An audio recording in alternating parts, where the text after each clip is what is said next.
but it's who will surprise, right? Ooh. Because that we all want to know. I have, sadly, this year is not my want. I have a negative surprise. What? Wow, I that's know, different for you. I know, and I was watching it's for the first time. He's always optimistic. He's I never know. takes this bend. What? Okay, what is it? I think AMC is going to have a rough year, Oh, and okay, yeah, I was so bullish on AMC, and I yeah, thought they were doing so well and so many things right, and I think they did make huge gains last year. But I think there's going to be a lack of content. I think the content is not going to match what it did last year. Just the buzziness of what we saw, the issues we know they're going to come because of the writer strike and the delays that are going to hit. right. And That's a great then point too. and then the fact that while they made huge gains in terms of content and getting the right things in the right place and having that stellar year in 2023, they still haven't upgraded the experience enough. And they're doing it. These theater chains are in making those investments, but it hasn't caught up yet where it can balance out.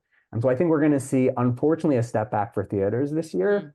And that's my unfortunate surprise for 2024. Well, I think it brings back something else you were talking about earlier, Ethan, too, for the strip center owners and mall owners.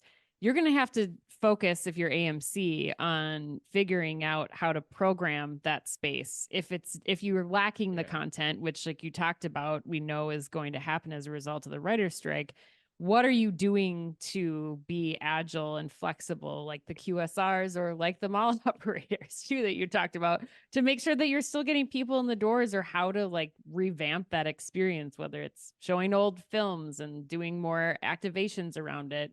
Like we saw, with the Taylor Swift and Beyonce videos too, or Barbie, where it's like, it's an event, and how do you make it that? I totally agree. I think you're nailing it on the head of like, but I think there's two layers to this. Yeah. One is, as the retailer or the shopping center owner, you need to think short term, local. How do we make the best out of a challenging situation? Yeah. But I do think it's incumbent upon the rest of us to remember that it's a challenging situation. And we have this tendency to ride the highs and say, oh my God, this is the greatest thing ever. Everything they do is genius. Right. And then the lows be like, everyone at this company makes terrible decisions all the time. And it's usually neither of those things.